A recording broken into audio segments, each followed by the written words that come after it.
Hello' friends, নতুন এটা ভিডিঅ'ৰ সৈতে জব ইনফৰমেশ্যন চেনেললৈ আপোনালোকক পুনৰবাৰ স্বাগতম জনালোঁ।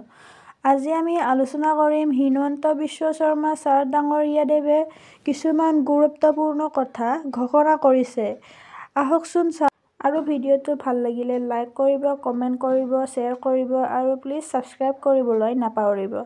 মুখ্যমন্ত্ৰী ডাঙৰীয়াদেৱে ঘোষণা কৰিছে যে অসমৰ বিভিন্ন জিলাৰ কৰ্মচাৰীসকললৈ জিৰ' কষ্ট ইঞ্চুৰেঞ্চ সেৱা আগবঢ়াব বুলি প্ৰতিশ্ৰুতি দিয়াটো ১ জানুৱাৰী ২০২৫ৰ পৰা কাৰ্যকৰীকৰণ হ'ল।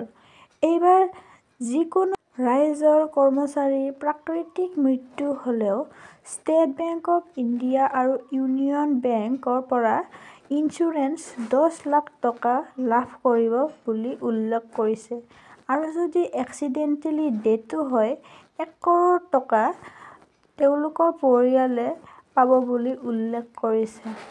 প্ৰত্যেক বছৰে আমি নতুন কিবা এটা কৰাৰ চিন্তা কৰোঁ। আজি আমি দুটা বিশেষ কাৰ্যসূচীও আপোনালোকৰ সন্মুখত ৰূপায়ণ কৰিছোঁ।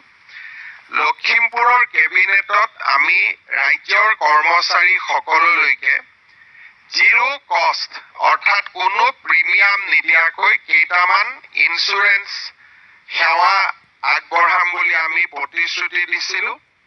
আজি ষ্টেট বেংক আৰু ইউনিয়ন বেংকৰ লগত হোৱা বুজাবুজিৰ চুক্তিৰ জৰিয়তে এই আঁচনিখন ১ জানুৱাৰীৰ পৰা কাৰ্যকৰীকৰণ হ'ল।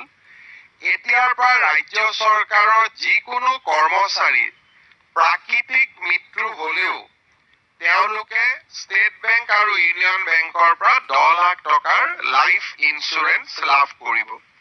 যদি প্ৰাকৃতিক হয়, ডিজিজৰ কাৰণে বেমাৰত মৃত্যু হয়, তথাপিতো চৰকাৰে আগবঢ়োৱা সুবিধাৰ উপৰিও তেওঁলোকে অতিৰিক্তকৈ আৰু ১০ লাখ টকা লাভ